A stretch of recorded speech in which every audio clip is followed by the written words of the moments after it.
Je déposais mon mari tous les jours à la station de métro de Paris. Il m'embrassait et disait « Je t'aime éternellement ». Je l'embrassais en retour et allais à mon bureau. Mais un soir, alors que je marchais près de chez moi, mon voisin a murmuré « Votre maison n'est pas vide pendant la journée ». Et il est parti. Alors j'ai installé une caméra. Ce que j'ai vu à l'écran a fait bouillir mon sang. Alors j'ai « Bonjour à tous, je m'appelle Camille, j'ai 57 ans et je vis à Paris depuis toujours ». Avant de commencer cette histoire, je vous invite à vous abonner à la chaîne, à liker cette vidéo et à commenter d'où vous nous écoutez.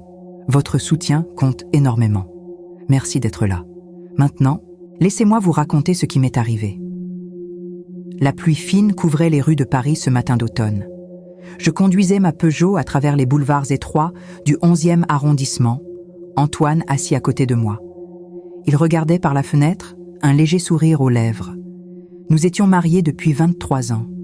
23 années de routine, de tendresse, de mots doux répétés chaque matin. Je me garais toujours au même endroit, devant la station de métro Bastille.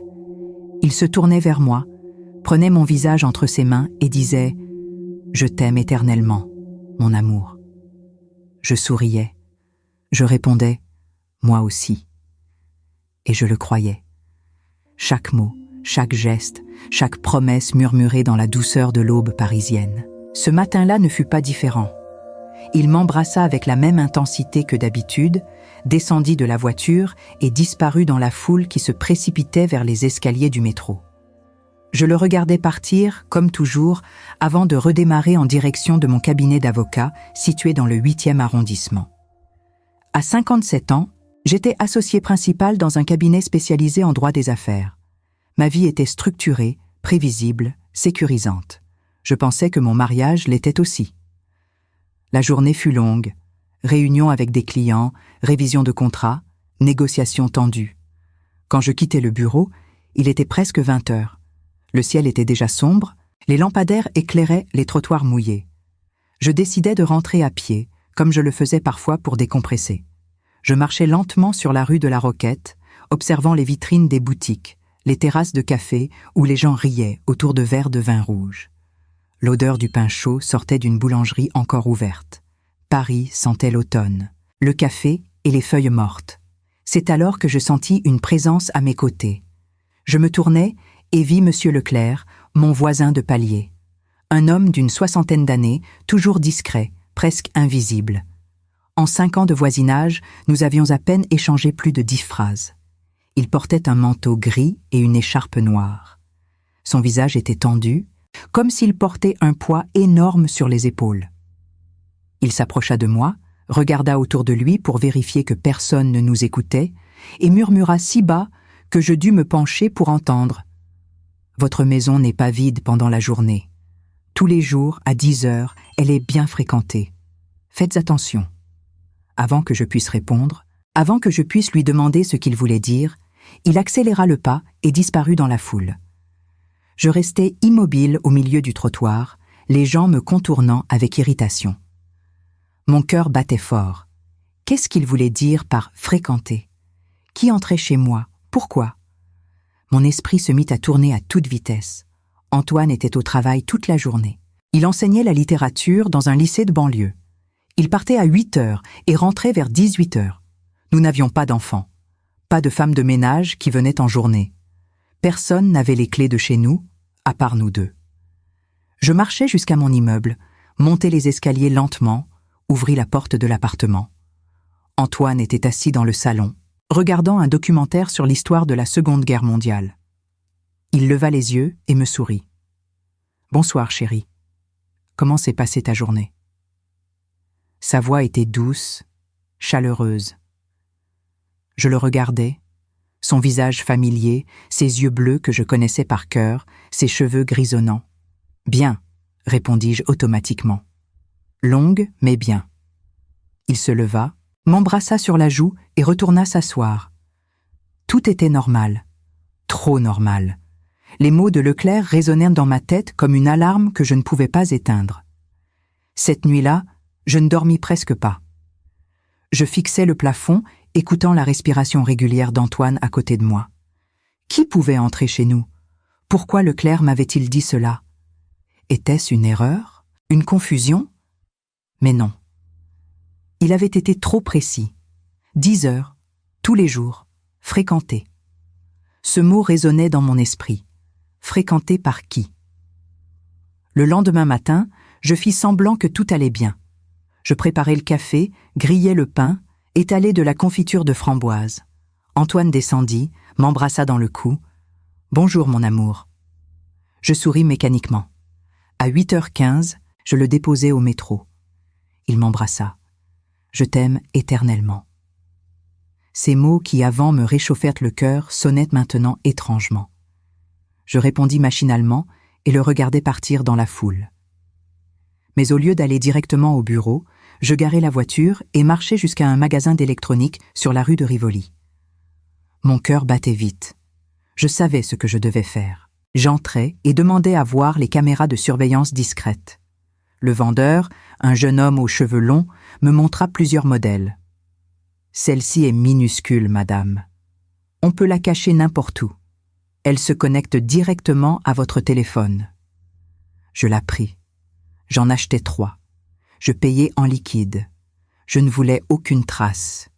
Je rentrai chez moi. Mes mains tremblaient en installant les caméras. Une dans la bibliothèque du salon, cachée entre les livres. Une deuxième dans la cuisine, derrière l'horloge murale. La troisième dans le couloir, avec vue directe sur la porte d'entrée. Je téléchargeai l'application, connectais les caméras. Tout fonctionnait parfaitement. L'image était nette, le son clair. Je me sentis malade. Partie de moi espérait que Leclerc se trompait, que c'était une erreur, que mon mari de 23 ans n'avait rien à cacher. Mais une autre partie de moi savait déjà, savait que quelque chose n'allait pas, que les mots « je t'aime éternellement » répétés chaque matin étaient peut-être un mensonge. Je quittai la maison et allai au bureau, mais je ne pouvais pas me concentrer. Les minutes passaient comme des heures. À 9h50, j'ouvris l'application sur mon téléphone. Mon cœur battait si fort que j'avais l'impression qu'il allait exploser. 10 heures arrivèrent. L'écran montrait la porte d'entrée. Vide. Silence. 5 minutes passèrent. Rien. Peut-être que Leclerc s'était trompé après tout. Et puis, à 10h07, j'entendis un son. Le bruit d'une clé dans la serrure. Mon sang se glaça. La porte s'ouvrit. 2 femmes entrèrent. Jeunes, élégantes, la trentaine peut-être. La première avait les cheveux blonds coupés courts, portait un manteau beige et des talons hauts. La seconde était brune, vêtue d'un blouson de cuir noir et d'un jean slim. Elles parlaient en français, riaient, complètement à l'aise, comme si elles étaient chez elles. Mon cœur s'arrêta. Je fixais l'écran de mon téléphone, assise à mon bureau, incapable de bouger. Qui étaient ces femmes? Comment avaient-elles les clés de mon appartement? La blonde retira ses chaussures dans l'entrée, posa son sac sur la console. « J'ai tellement besoin d'une douche », dit-elle en français. Sa voix était claire, jeune, insouciante. La brune alla directement à la cuisine. J'entendis le bruit de la porte du réfrigérateur qui s'ouvrait. « Il y a des croissants », dit-elle avec excitation. « Tu veux du café ?» La blonde répondit depuis le couloir. « Oui, s'il te plaît. Je vais me laver rapidement. » J'entendis l'eau couler dans la salle de bain. Ma salle de bain, mon savon, mes serviettes. Pendant ce temps, la brune préparait du café dans ma cuisine, utilisait mes tasses, mangeait mes croissants achetés la veille au marché. Elle s'assit à la table, sortit son téléphone et se mit à scroller tranquillement, comme si de rien n'était. 15 minutes plus tard, la blonde sortit de la salle de bain, une serviette enroulée autour du corps. Elle alla dans le salon, ouvrit son sac et en sortit des vêtements. Elle se changea là, devant la caméra, sans gêne. Elle enfila une robe noire, se maquilla en utilisant un petit miroir de poche. La brune la rejoignit avec 2 tasses de café. Elles s'assirent sur mon canapé et discutèrent. « Tu as un rendez-vous à quelle heure ?» demanda la brune. « Midi, » répondit la blonde. « J'ai le temps. Et toi ?»« 13h. On est bien ici, franchement. »« C'est pratique. »« Pratique !» Ce mot me transperça. Mon appartement était devenu un point de passage pour des inconnus. Un vestiaire privé. Un café gratuit. Je restai figé, regardant l'écran. Ma collègue de travail, maître Dubois, passa devant mon bureau. « Camille, ça va ? Tu es toute pâle. » Je levai les yeux, tentai de sourire. « Oui, oui, juste un peu fatiguée. » Elle hocha la tête et continua son chemin. Je baissai à nouveau les yeux sur mon téléphone. Les deux femmes étaient toujours là, riant, buvant mon café, utilisant mon espace comme si c'était le leur.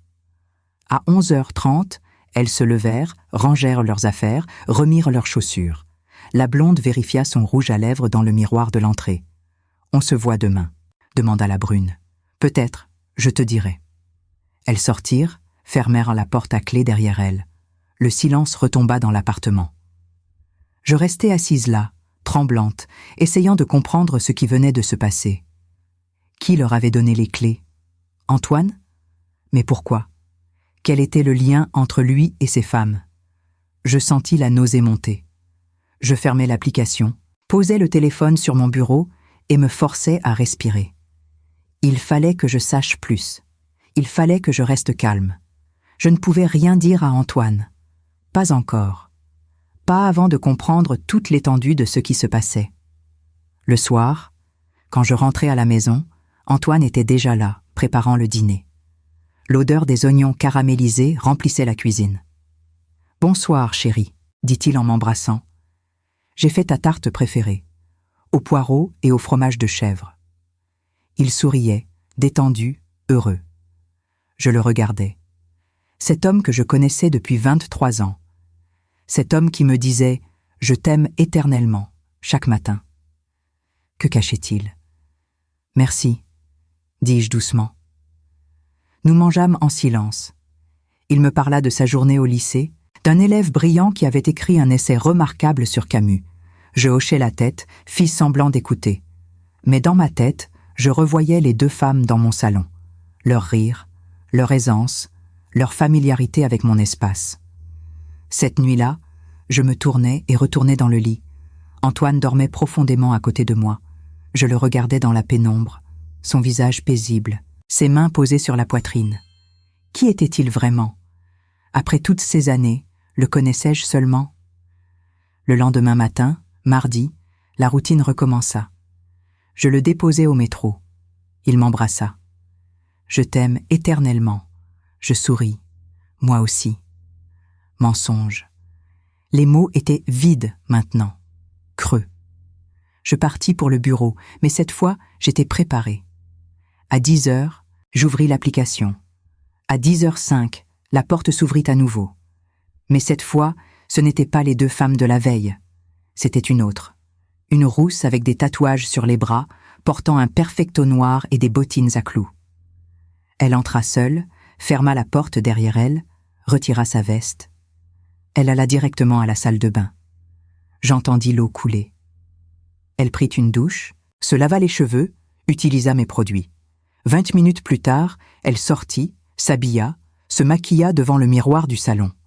Elle sortit un sandwich de son sac, le mangea debout dans la cuisine, but un verre d'eau, puis elle quitta l'appartement. 11h15.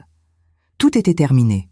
Une autre femme, différente de celle d'hier, qui ne semblait même pas les connaître. Mon esprit tournait à toute vitesse. Combien étaient-elles? Qui leur donnait accès? Était-ce Antoine? Mais pourquoi ferait-il cela? Quel était le but? Je ne comprenais rien. Je passais la journée dans un brouillard, incapable de me concentrer. Les visages des trois femmes tournaient dans ma tête, jeunes, belles, confiantes, utilisant mon appartement comme un service gratuit. Mais pourquoi faire? Se préparer pour des rendez-vous, des entretiens ou autre chose? Le soir, Antoine était à nouveau là, souriant, affectueux. « Tu as l'air fatigué, mon amour. Tout va bien au travail ?» demanda-t-il en caressant mes cheveux. « Oui, juste beaucoup de dossiers en ce moment, mentis-je. » Il m'embrassa sur le front. « Tu travailles trop. Tu devrais te reposer. » Mercredi arriva, le 3e jour. Je déposai Antoine au métro. Même rituel, même baiser, même mensonge. Je t'aime éternellement. Je partis pour le bureau, le cœur lourd. À 10h, j'ouvris l'application. Cette fois, j'étais prête à tout. À 10h03, la porte s'ouvrit. Les trois femmes entrèrent ensemble. La blonde, la brune et la rousse. Elles se connaissaient. Elles riaient, parlaient fort, semblaient être amies. « On a le temps aujourd'hui », dit la blonde. « Il vient vers 10h30. » Mon sang se glaça. Il ? Qui était il ? Mon cœur commença à battre si fort que j'entendis le pouls dans mes oreilles. Elles s'installèrent dans le salon. La brune prépara du café pour tout le monde. Elles discutèrent de choses banales, du temps, d'un film qu'elles voulaient voir, d'un restaurant qui venait d'ouvrir près des Champs-Élysées. Puis, à 10h27, j'entendis le bruit de la clé dans la serrure. La porte s'ouvrit. Antoine entra. Mon monde s'effondra. Antoine entra dans l'appartement avec un sourire détendu. Il portait son manteau gris, celui que je lui avais offert pour son anniversaire l'année dernière. Il retira son écharpe, la posa sur le porte-manteau. « Bonjour, mes beautés », dit-il d'une voix chaude, presque affectueuse. Les trois femmes se levèrent. La blonde s'approcha de lui, l'embrassa sur la bouche. Pas un baiser rapide, un vrai baiser, profond, intime. Mon estomac se tordit. Il se tourna vers la brune, passa sa main dans ses cheveux, l'embrassa aussi, puis la rousse, chacune son tour, comme un rituel bien rodé. Elles riaient, le touchaient, parlèrent toutes en même temps. « Tu es en retard », dit la rousse en souriant. « J'ai eu un imprévu au lycée », répondit-il, « mais je suis là maintenant. » Il retira sa veste, s'assit sur le canapé. Les trois femmes s'installèrent autour de lui, la blonde à sa droite, la brune à sa gauche, la rousse assise par terre entre ses jambes. Je regardais l'écran de mon téléphone, assise dans les toilettes de mon cabinet. J'avais fermé la porte à clé. Mes mains tremblaient tellement que je devais tenir le téléphone à deux mains. Des larmes coulaient sur mes joues, mais je ne faisais aucun bruit. Je ne pouvais pas détourner les yeux. Je devais voir. Je devais savoir jusqu'où allait cette trahison. « Vous avez été sage cette semaine ?» demanda Antoine en caressant les cheveux de la blonde. « Toujours », répondit-elle en riant. « On adore venir ici. C'est notre petit refuge. » Il sourit. « Je suis content. Vous méritez un endroit confortable. » La brune se leva, alla à la cuisine, revint avec une bouteille de vin et 4 verres. Elle servit tout le monde. Ils trinquèrent. « À nous », dit Antoine. « À nous », répétèrent les trois femmes en chœur. Ils burent, discutèrent. Antoine racontait des anecdotes sur ses élèves, les faisait rire. Il était charmant, drôle, attentionné, exactement comme il était avec moi. Les mêmes gestes, les mêmes expressions, les mêmes mots doux. « Tu es magnifique », disait-il à la blonde en touchant son visage. « Tu sens bon », murmurait-il à la brune en embrassant son cou. « Tu me manques toujours », chuchotait-il à la rousse en prenant sa main. Je vomis dans les toilettes. Le téléphone tomba par terre. Je le ramassai, essuyai l'écran avec du papier. Je devais continuer à regarder. Je devais tout savoir. Quand je relevai les yeux vers l'écran, Antoine embrassait la rousse. Ses mains étaient sur sa taille. Elle gémissait doucement. Les deux autres regardaient, souriantes, attendant leur tour. Je fermai l'application. Je ne pouvais plus. C'était trop. Je restais assise là, sur le sol froid des toilettes, pleurant silencieusement. 23 ans de mariage. 23 ans à croire que nous étions heureux, que nous nous aimions. Je t'aime éternellement. Ces mots résonnaient dans ma tête comme une insulte, comme une gifle, comme un couteau planté dans le dos. Quelqu'un frappa à la porte. « Camille, tu es là ?» C'était Maître Dubois. « Oui, » répondis-je d'une voix étranglée. « J'arrive dans 1 minute. » J'entendis ses pas s'éloigner. Je me levai, me regardai dans le miroir. Mes yeux étaient rouges, gonflés. Mon maquillage avait coulé. Je me lavai le visage à l'eau froide, me remaquillai rapidement. Je devais être forte. Je ne pouvais pas m'effondrer. Pas maintenant. Pas ici. Je retournai à mon bureau, mais je ne travaillais pas.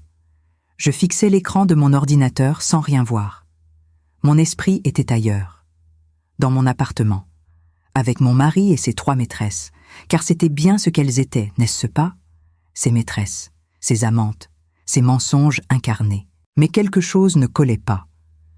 Pourquoi leur donnait-il accès à l'appartement même quand ils n'étaient pas là? Pourquoi les laissait-il utiliser la maison comme un vestiaire? Quel était le but? Et surtout, Depuis combien de temps cela durait-il? Le soir, je rentrais tard. Antoine était déjà couché. Je me déshabillais dans le noir, me glissais sous les draps en gardant mes distances. Il se tourna vers moi, encore à moitié endormi, passa son bras autour de ma taille. « Bonne nuit, mon amour », murmura-t-il. Je fermai les yeux. Je ne répondis pas. Le dégoût me submergeait. Cette nuit-là, je ne dormis pas du tout. Je fixais le plafond, écoutant sa respiration régulière. À côté de moi, dormait un étranger, un menteur, un tricheur, un homme que je ne connaissais pas. Toutes ces années, qui avait-il été vraiment? Combien de femmes y avait-il eu? Combien de mensonges avait-il tissés? Les larmes coulaient sur mes tempes, mouillaient l'oreiller. Mais je restais silencieuse. Je ne voulais pas qu'il sache, pas encore. J'avais besoin de réfléchir, de planifier, de décider quoi faire. Car une chose était certaine, je ne resterai pas passive. Je ne fermerai pas les yeux. Je ne pardonnerai pas. Le lendemain matin, jeudi, je me levai avant lui. Je préparais le café, grillais le pain, comme d'habitude. Quand il descendit, je lui souris. « Bonjour », dis-je calmement. Il m'embrassa sur la joue. « Bonjour chérie, tu as bien dormi ?»« Très bien », mentis-je. À 8h15, je le déposai au métro. Il m'embrassa. « Je t'aime éternellement. » Je le regardai dans les yeux. « Moi aussi », dis-je. Dernier mensonge avant la tempête. Je rentrai chez moi. J'allumai mon ordinateur portable. J'ouvris un document vierge. Et je commençai à écrire. Un plan, détaillé, méthodique, froid. Antoine m'avait trahi de la pire des manières. Il m'avait menti pendant des mois, peut-être des années. Il avait transformé notre maison en terrain de jeu pour ses aventures. Il méritait quelque chose de spécial, quelque chose qui le marquerait, qui lui ferait comprendre l'ampleur de ce qu'il avait détruit. Je n'allais pas simplement le confronter. Je n'allais pas crier, pleurer, supplier, non. J'allais jouer à son jeu, mais mieux que lui, plus intelligemment, plus cruellement. J'avais 1 semaine devant moi, 5 jours ouvrables, 5 opportunités de lui envoyer des messages, des signes, de semer le doute, de créer la peur, de détruire sa petite routine confortable. Lundi, je laisserai quelque chose hors de place, quelque chose que les femmes remarqueraient, quelque chose qui les ferait douter. Mardi, je créerai de l'inconfort, du dégoût, une gêne. Mercredi, je laisserai un message silencieux mais clair, un avertissement. Jeudi, je me montrerai, je ferai tout s'effondrer. Vendredi, le coup de grâce, la fin de tout. J'écrivis chaque détail, chaque étape. J'anticipais les réactions, les questions, les doutes. Quand j'eus terminé, je relus le plan 3 fois. C'était parfait, implacable. Antoine allait comprendre ce que cela faisait de perdre tout ce qu'on croyait acquis. Je fermais l'ordinateur, me levais, regardais par la fenêtre. Paris s'étendait devant moi, indifférente à ma douleur. Les gens marchèrent dans les rues, vivaient leur vie, ignorant le drame qui se jouait dans mon appartement. J'inspirais profondément. La guerre était déclarée. Et cette fois, j'allais gagner. Le week-end passa dans un brouillard étrange. Je jouais mon rôle à la perfection. La femme aimante, l'épouse attentionnée. Nous allâmes au marché samedi matin, comme chaque semaine. Antoine choisit des pommes, des fromages, du pain frais. Il me tenait la main en marchant entre les étals. « Tu es silencieuse ces derniers jours », remarqua-t-il. « Tout va bien ?» Je souris. « Oui, juste fatiguée par le travail. » Il hocha la tête, convaincu. Il était si facile à duper. Dimanche soir, il sortit avec ses amis pour regarder un match de football dans un bar du Marais. « Je rentre vers 23h, dit-il en m'embrassant. « Ne m'attends pas. » Dès que la porte se ferma, je me mis au travail. J'avais exactement 3 heures devant moi. Je montai dans notre chambre. Le plan était simple, mais efficace. Je pris le cadre photo de notre lune de miel en Grèce, celui qui était posé sur la commode depuis 15 ans. Nous y étions jeunes, bronzés, heureux. Je le retournai face contre le meuble. Puis je pris la brosse à cheveux d'Antoine, celle qu'il utilisait chaque matin, et la posai au milieu du lit. Soigneusement placée, impossible à manquer. Je sortis une de ses chaussettes sales du panier à linge et la glissai sous son oreiller, juste assez visible pour qu'on la remarque. Des petits détails, anodins pour quelqu'un qui vivait ici, mais étranges pour des visiteuses, des choses qui feraient naître des questions. Pourquoi la photo est-elle retournée? Qui a laissé cette brosse-là? Est-ce que quelqu'un d'autre vient ici? Le doute. C'était tout ce dont j'avais besoin. Planter la graine du doute. Je redescendis, m'assis sur le canapé et attendis. Antoine rentra à 23h15, légèrement ivre, sentant la bière. « Tu es encore debout ?» demanda-t-il en retirant sa veste. « Je lisais » répondis-je en montrant le livre posé sur mes genoux. Il m'embrassa sur le front et monta se coucher. Je restai en bas encore 1 heure, le cœur battant, imaginant la scène du lendemain. Lundi matin. La routine habituelle. Café, pain grillé, confiture. Antoine descendit, frais et souriant. « Belle journée qui commence », dit-il en regardant par la fenêtre. Je hochai la tête. À 8h15, je le déposai au métro Bastille. Il m'embrassa. « Je t'aime éternellement, mon amour. » Je souris. « Moi aussi. » Les mots étaient du poison dans ma bouche. Je me garai à 2 rues de là, sortis mon téléphone et ouvris l'application des caméras. Mon cœur battait vite. À 10h06, la porte s'ouvrit. La blonde et la brune entrèrent ensemble. Elles parlèrent de leur week-end. « J'ai rencontré quelqu'un samedi soir », disait la brune. « Il était sublime. » La blonde riait. « Tu dis ça de tous les hommes que tu rencontres. » Elles retirèrent leurs chaussures, posèrent leurs sacs. La blonde alla directement dans la chambre pour prendre quelque chose dans le sac qu'elle y avait laissé la semaine précédente. Elle entra, alluma la lumière et s'arrêta net. Je vis son visage sur l'écran de la caméra de la chambre. La confusion. Elle regarda le cadre photo retourné, fronça les sourcils, s'approcha, le prit, regarda notre photo, puis remarqua la brosse au milieu du lit et la chaussette qui dépassait sous l'oreiller. « Léa ?» appela-t-elle. La brune arriva. « Quoi ?» La blonde pointa du doigt. « Regarde, c'était comme ça la dernière fois ?»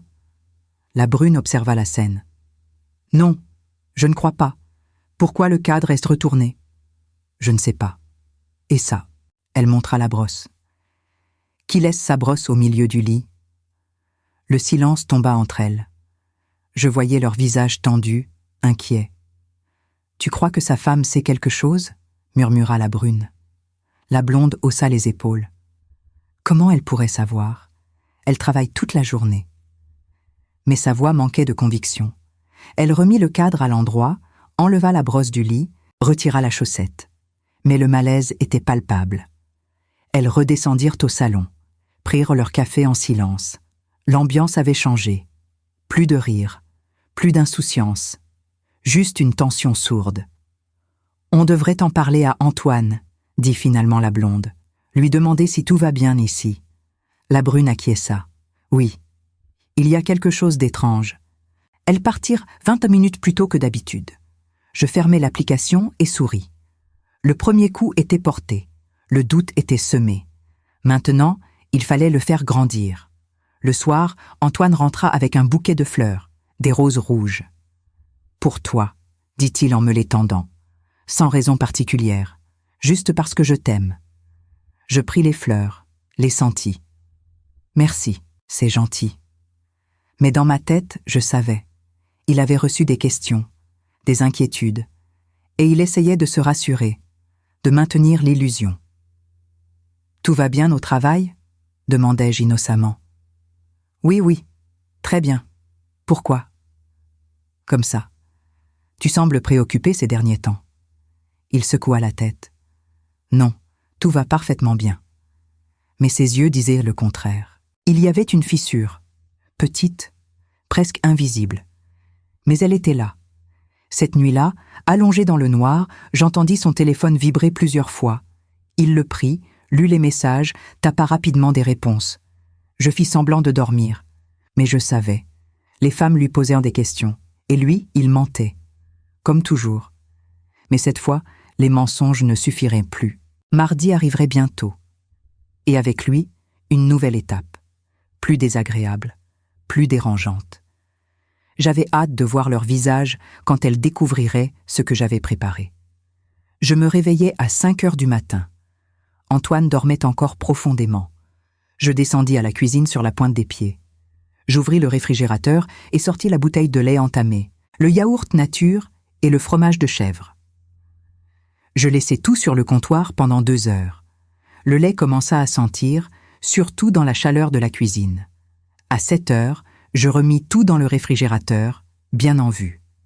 Puis, je sortis le sac poubelle de la cuisine, y ajoutai des restes de poisson d'il y a 3 jours que j'avais cachés au fond, et le remis dans la poubelle sans fermer le sac correctement. L'odeur commençait déjà à se répandre. Antoine descendit à 7h30. « Ça sent bizarre ici », remarqua-t-il en fronçant le nez. « Vraiment ?» fis-je innocemment. « Je ne sens rien. Tu veux que je sorte les poubelles ?»« Non, non, c'est bon. Je le ferai ce soir. » Il but son café rapidement, semblant pressé de partir. « Parfait. À 8h15, je le déposai au métro. Le même rituel, le même baiser, les mêmes mots. Je t'aime éternellement. Mais cette fois, sa voix semblait moins assurée, comme s'il sentait que quelque chose changeait, que le sol sous ses pieds devenait moins stable. Je me garai à mon emplacement habituel et ouvris l'application à 9h55. Mon cœur battait d'anticipation. À 10h04, la rousse entra. Seule cette fois. Elle portait un jean déchiré et un pull noir oversize. Elle retira ses bottes, posa son sac. Et immédiatement, elle fit une grimace. « Qu'est-ce que c'est que cette odeur ?» murmura-t-elle pour elle-même. Elle alla vers la cuisine, suivant l'origine de la puanteur. Elle ouvrit la poubelle et recula immédiatement. « Mon Dieu, c'est dégueulasse !» Elle referma violemment le couvercle, se couvrit le nez avec sa main. Elle ouvrit le réfrigérateur pour prendre de l'eau et là, l'odeur du lait aigre la frappa en plein visage. Elle prit la bouteille, la sentit et eut un haut-le-cœur. « Mais c'est pas possible. Comment il peut vivre comme ça ?» Elle jeta la bouteille dans l'évier avec dégoût, prit le yaourt, vérifia la date. Périmé depuis 2 jours, elle le jeta aussi. Le fromage suivit. Elle ouvrit les fenêtres de la cuisine, en grand, malgré le froid de novembre. « Quel porc !» marmonna-t-elle. Je souris en regardant l'écran. Exactement la réaction que j'attendais. Elle ne prit pas de douche ce jour-là. Elle ne s'installa pas confortablement. Elle resta dans le salon, loin de la cuisine, visiblement dégoûtée. Elle sortit son téléphone et envoya des messages. Je ne pouvais pas lire ce qu'elle écrivait, mais je devinais. Elle se plaignait. Elle exprimait son mécontentement. 20 minutes plus tard, elle quitta l'appartement, le visage fermé, irritée. Je fermai l'application et me rendis au bureau. La journée passa lentement. Chaque heure semblait durer une éternité. Je pensais à Antoine, recevant probablement des messages furieux, des reproches, des questions. « Pourquoi ta maison est-elle si sale ? Tu ne respectes rien ? C'est répugnant. » Le soir, quand je rentrais, Antoine était dans la cuisine, le visage crispé. Il avait sorti les poubelles, nettoyé le réfrigérateur, ouvert toutes les fenêtres. « Qu'est-ce qui s'est passé ici ?» demanda-t-il. « C'était infect. Le lait était pourri, les poubelles puaient. » Je haussai les épaules. « Je ne sais pas. Peut-être qu'on a oublié de jeter des choses. Tu sais comment c'est quand on est occupé. » Il me regarda, suspicieux. « Mais on ne laisse jamais pourrir la nourriture comme ça. » « Eh bien, apparemment si, » répondis-je calmement en posant mon manteau. « Ce n'est pas grave. C'est nettoyé maintenant. » Il n'insista pas, mais je voyais son esprit travailler. Les questions s'accumulaient. Les coïncidences devenaient trop nombreuses.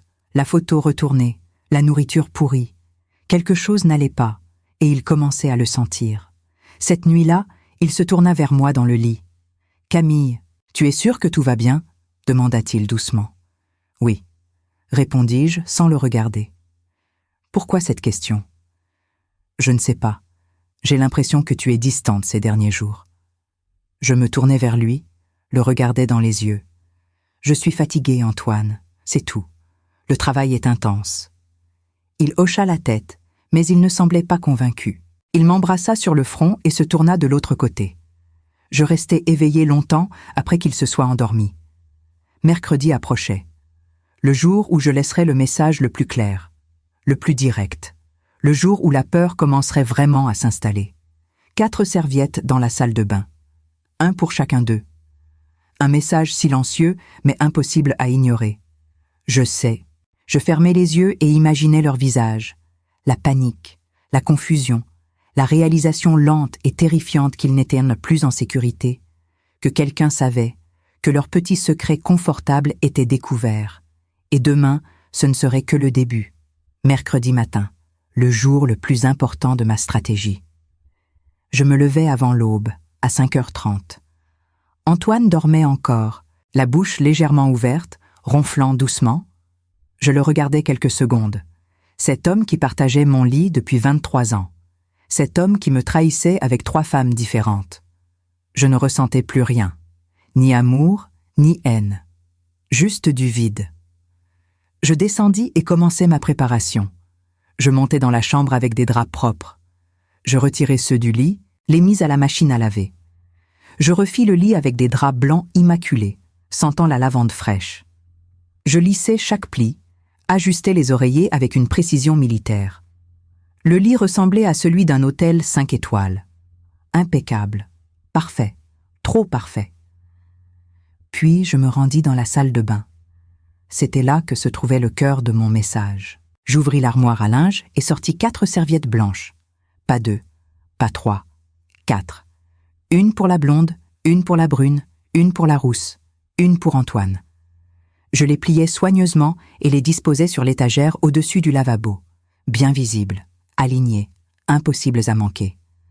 Un message clair, silencieux, mais dévastateur. Je sais combien vous êtes. Je redescendis et préparai le café. Antoine apparut à 7h, les yeux encore gonflés de sommeil. « Bonjour », dit-il en bâillant. Je lui tendis une tasse. « Bonjour ». Nous prîmes le petit déjeuner en silence. Il feuilletait son téléphone, probablement lisant les messages des femmes. Je mangeais mon pain grillé tranquillement, savourant chaque bouchée. C'était mon dernier petit déjeuner avec lui en tant qu'épouse ignorante. Demain, tout changerait. À 8h15, je le déposai au métro. Il m'embrassa. « Je t'aime éternellement. » Je le regardai droit dans les yeux. « Je sais, » répondis-je. Il fronça les sourcils, confus par ma réponse étrange. Mais la porte du métro se referma avant qu'il puisse demander quoi que ce soit. Je le regardais disparaître dans la foule, peut-être pour la dernière fois. Je retournai à la voiture et attendis. 9h55. J'ouvris l'application. Mon cœur battait plus fort que les jours précédents. Aujourd'hui, tout allait basculer. À 10h02, la porte s'ouvrit. Les 3 femmes entrèrent ensemble. La blonde, la brune et la rousse. Elles parlaient fort, animées. « Il m'a dit qu'il arrangerait tout », disait la blonde, « qu'il n'y avait rien d'inquiétant. »« Tant mieux », répondit la brune, « parce que franchement, lundi et mardi, c'était bizarre. » Elles retirèrent leurs chaussures, posèrent leurs sacs. La rousse alla directement à la salle de bain. J'entendis l'eau couler. Quelques secondes de silence, puis sa voix, forte, alarmée. « Les filles, venez voir ça !» La blonde et la brune accoururent. Je voyais leurs 3 silhouettes dans le cadre de la caméra du couloir, serrées dans l'embrasure de la porte de la salle de bain. « Qu'est-ce que c'est que ça ?» demanda la rousse en pointant les 4 serviettes. La blonde s'approcha, les compta. 1, 2, 3, 4. Sa voix était blanche. « Pourquoi 4 serviettes ?»« Il y en a toujours 2, dit la brune. « Ou aucune, jamais 4. » Le silence tomba. Lourd, épais. Je voyais leur visage sur l'écran. La confusion cédait lentement la place à la peur. « Vous pensez que... » commença la rousse sans finir sa phrase. « Que sa femme sait, » termina la blonde. « Comment elle pourrait savoir? Elle n'est jamais là. » Mais sa voix tremblait. Elle n'y croyait pas elle-même. « Les choses bizarres depuis lundi, » murmura la brune. « La photo retournée, la nourriture pourrie, et maintenant ça.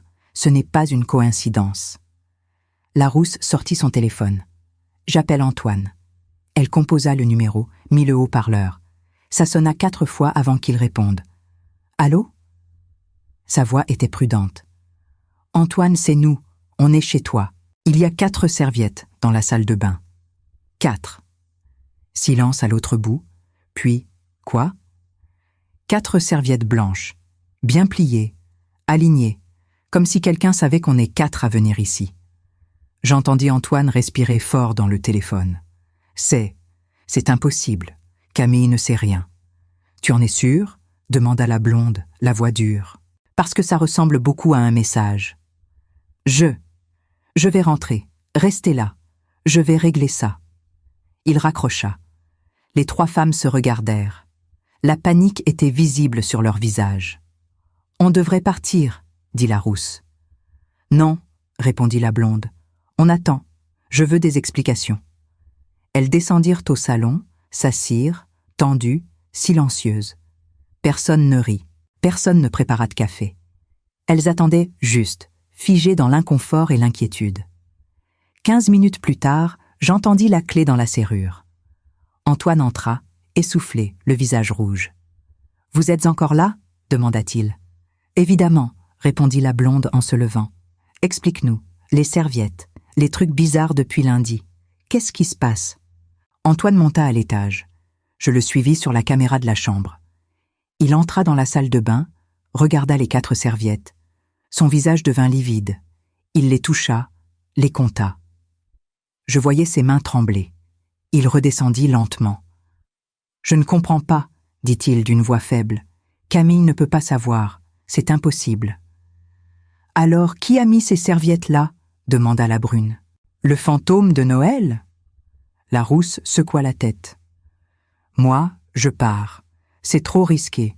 Si sa femme sait, on est toutes dans la merde. »« Attends, » dit Antoine en essayant de la retenir. Mais elle prit son sac et sortit en claquant la porte. La blonde et la brune restèrent encore quelques minutes. « Antoine, tu dois découvrir ce qui se passe, » dit la blonde. « Parce que si ta femme nous tend un piège, je ne veux pas en faire partie. » Elles partirent aussi, laissant Antoine seul dans le salon. Je le regardais s'effondrer sur le canapé, la tête entre les mains. Il sortit son téléphone, hésita, puis composa un numéro. Mon numéro.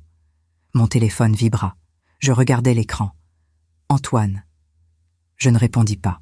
Je laissai sonner jusqu'à ce que ça bascule sur la messagerie. Il rappela. Je ne répondis toujours pas. Il envoya un message. « Camille, où es-tu ? Appelle-moi, c'est urgent. » Je le lus et souris. « Non, mon cher, tu attendras. Demain, tu auras toutes les réponses. Demain, ton monde s'écroulera complètement. Jeudi matin, le jour de la vérité. Je me réveillai à 6 heures, calme, déterminé. Antoine était déjà debout, marchant nerveusement dans la chambre. Il n'avait presque pas dormi. Je l'avais entendu se tourner et se retourner toute la nuit, consulter son téléphone des dizaines de fois. « Tu es réveillé », dit-il en me voyant ouvrir les yeux. « Oui. » Je me levai, enfilai ma robe de chambre. « Camille, il faut qu'on parle », commença-t-il. « De quoi ?» demandai-je innocemment. « De nous, de ce qui se passe. » Je le regardais calmement. « Rien ne se passe, Antoine. Tout va bien. » Il secoua la tête. « Non, quelque chose ne va pas, je le sens. » Je descendis sans répondre. Je préparais le café comme chaque matin. Il me suivit dans la cuisine, agité. « Tu as remarqué des choses bizarres à la maison ces derniers jours ?» demanda-t-il. « Bizarres comment ?»« Je ne sais pas. Des objets déplacés, de la nourriture périmée. » Je haussai les épaules. « Non. Pourquoi ? Tu deviens paranoïaque ?» Il me fixa longtemps, cherchant quelque chose dans mon regard, mais je restais impassible. « Peut-être, » finit-il par dire. À 8h15, je pris mes clés. « Tu ne me déposes pas ce matin ?» demanda-t-il surpris. « Si, bien sûr. Viens. » Nous montâmes dans la voiture. Le trajet se fit dans un silence pesant. Je le déposai au métro Bastille. Il se pencha pour m'embrasser, mais j'esquivai légèrement, et ses lèvres touchèrent ma joue plutôt que ma bouche. Il fronça les sourcils. « À ce soir, » dis-je simplement. Il sortit de la voiture, confus, inquiet. Je le regardais disparaître dans la station de métro. Mais je ne partis pas. Je garai la voiture 2 rues plus loin et attendis. À 8h30, je sortis mon téléphone et appelai mon assistante. « Bonjour, Sophie. Je ne viendrai pas aujourd'hui. Je ne me sens pas bien. Annule tous mes rendez-vous. »« D'accord, maître. Soignez-vous bien. » Je raccrochai. Je marchai jusqu'à l'immeuble, entrai par la porte de service à l'arrière que seuls les résidents connaissaient. Je montai par l'escalier de secours jusqu'au 5e étage.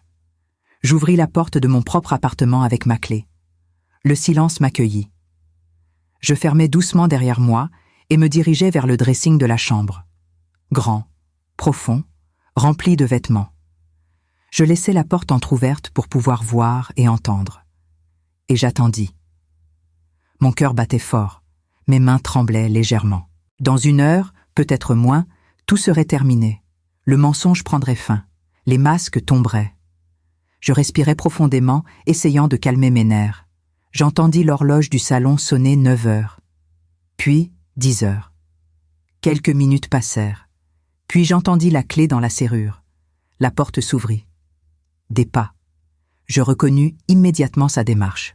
Antoine, mon mari, chez lui, alors qu'il était censé être au lycée, à enseigner Molière à des adolescents. Il retira son manteau, le posa sur le porte-manteau.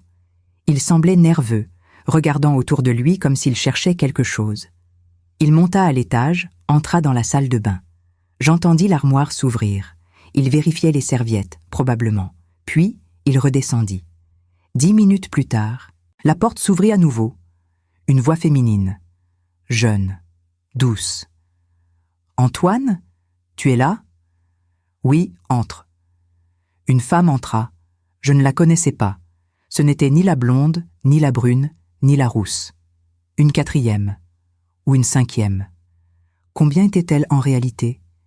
Elle avait des cheveux châtains, portait une robe fleurie et des ballerines. Elle posa son sac, s'approcha de lui. « Tu avais l'air stressé au téléphone hier soir. Qu'est-ce qui se passe ?»« Rien. Tout va bien maintenant, » répondit-il en l'attirant vers lui. Il l'embrassa. Sa main glissa dans ses cheveux. Elle gémit doucement. Ils se dirigèrent vers le canapé. Mon canapé. Là où je m'asseyais chaque soir pour lire. Là où nous avions passé des milliers d'heures ensemble. Il la poussa doucement. Elle s'allongea. Il se pencha sur elle. Leurs mains se cherchaient, leurs bouches se trouvaient. Je sortis du dressing. Mes pas étaient silencieux sur le parquet. Je marchais lentement vers l'escalier, descendis, marche après marche. Ils ne m'entendaient pas. Ils étaient trop absorbés l'un par l'autre. J'arrivai au bas de l'escalier. Je m'arrêtai à l'entrée du salon. Et je dis simplement « Antoine ». Le temps s'arrêta. Ils se séparèrent violemment. La femme hurla, se redressa, attrapa son sac. Elle me regarda, les yeux écarquillés de terreur. « Je suis désolée.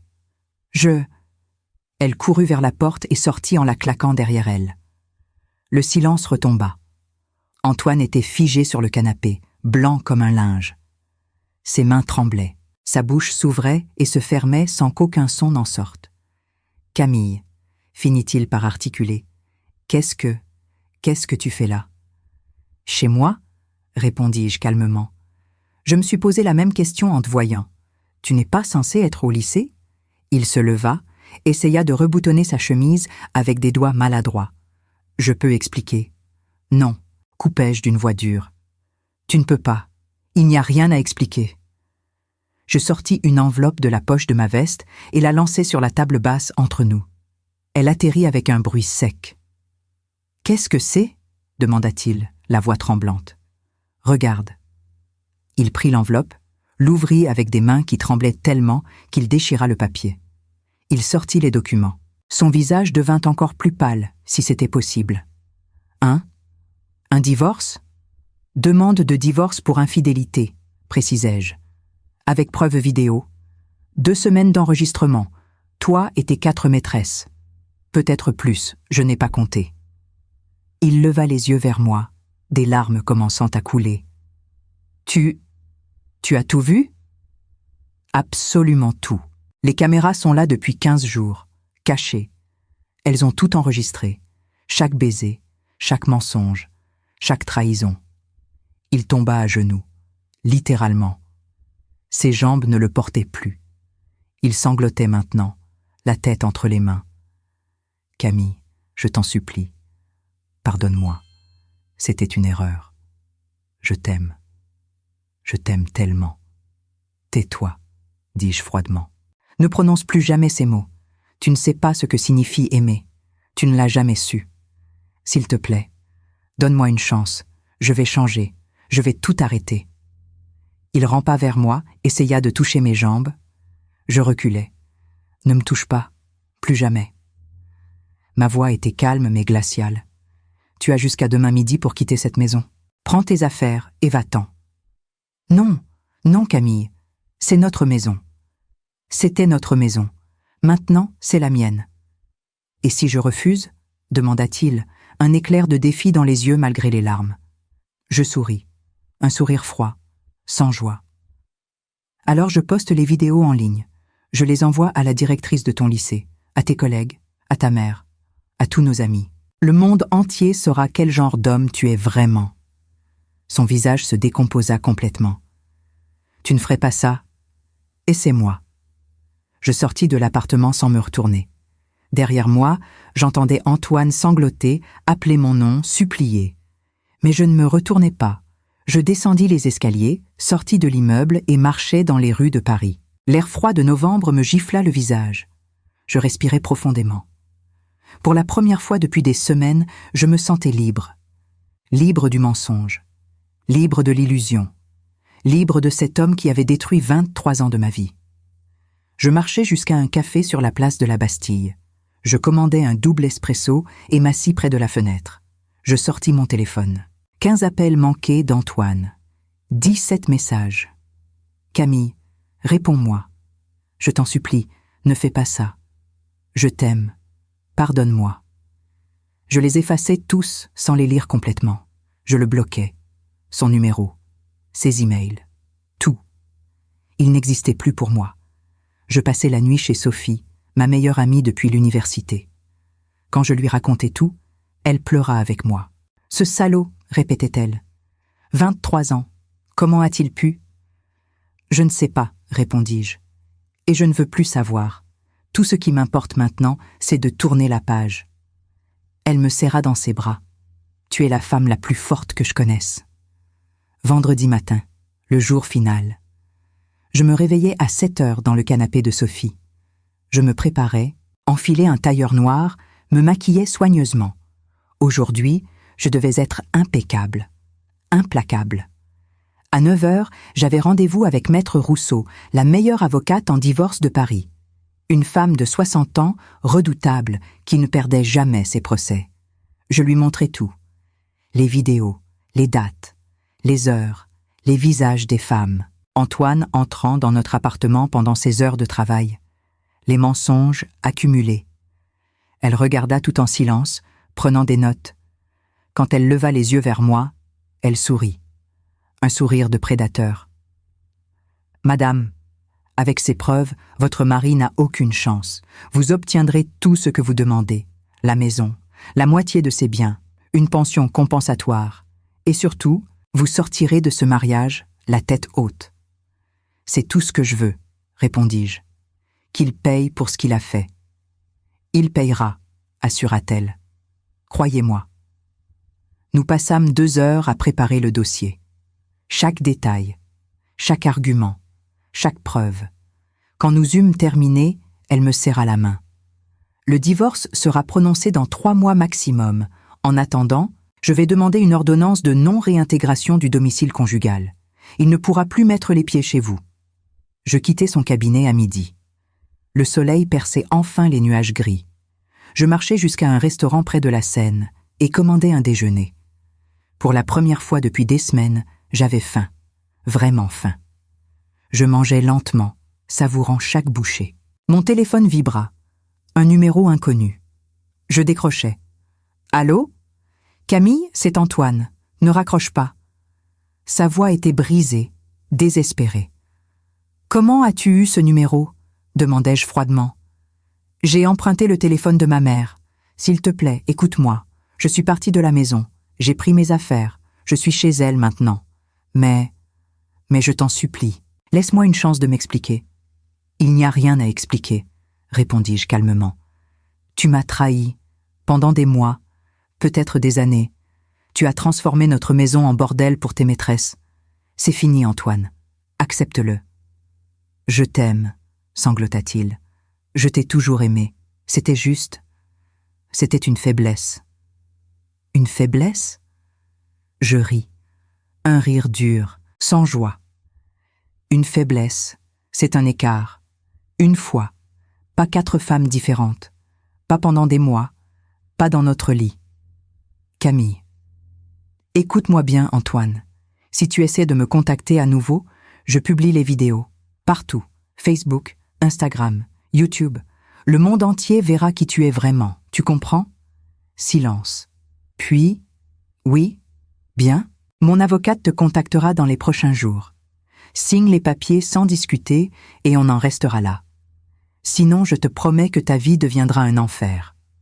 Je raccrochai avant qu'il puisse répondre. Je bloquai ce numéro aussi. C'était terminé.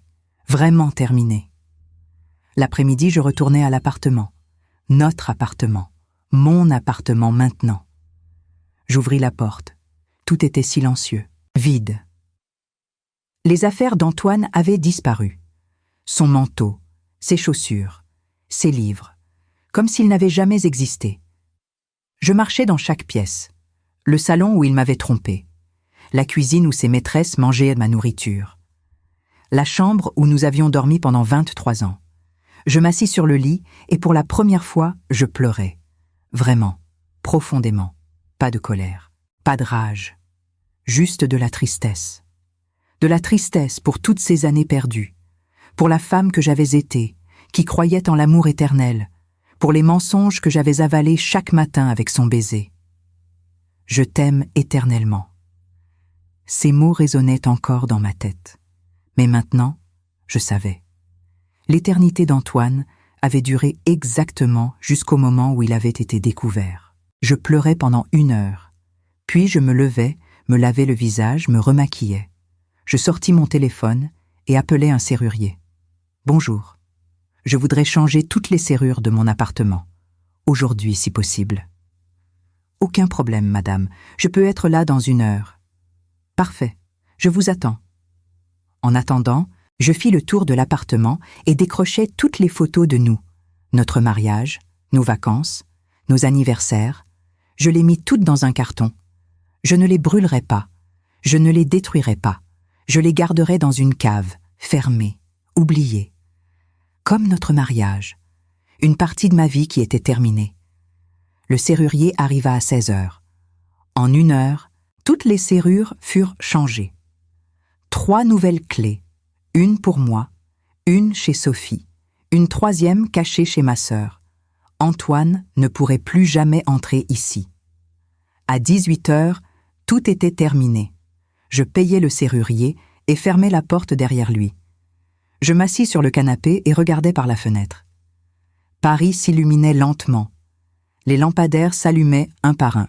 Les gens rentraient chez eux après le travail. La vie continuait, indifférente à ma douleur, indifférente à ma libération. Mon téléphone vibra. Un message de Sophie. « Comment tu vas ?»« Bien, répondis-je. Vraiment bien. » Et pour la première fois depuis des semaines, ce n'était pas un mensonge. Le soir, je me préparais un dîner, juste pour moi. Du saumon grillé, des légumes vapeur, un verre de vin blanc. Je mangeais lentement, en silence, savourant la solitude, la paix, l'absence de mensonges. Après le dîner, je pris un bain long, chaud, parfumé. Je fermai les yeux et pensais à l'avenir, à la femme que je voulais devenir, plus forte, plus sage, plus libre. 3 mois plus tard, le divorce fut prononcé. La maison me fut attribuée, la moitié de son compte en banque aussi, et une pension compensatoire pour les années perdues.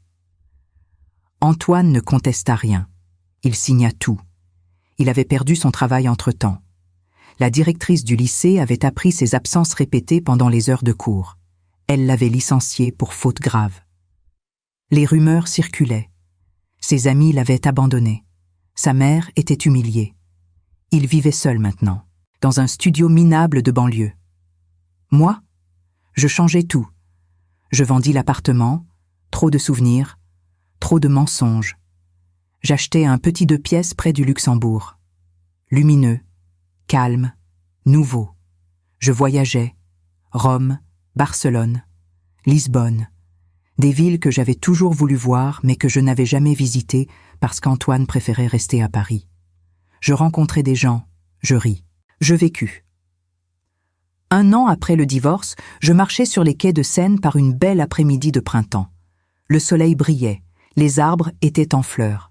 Et je réalisais quelque chose. Je ne pensais plus à lui. Antoine n'existait plus dans ma tête.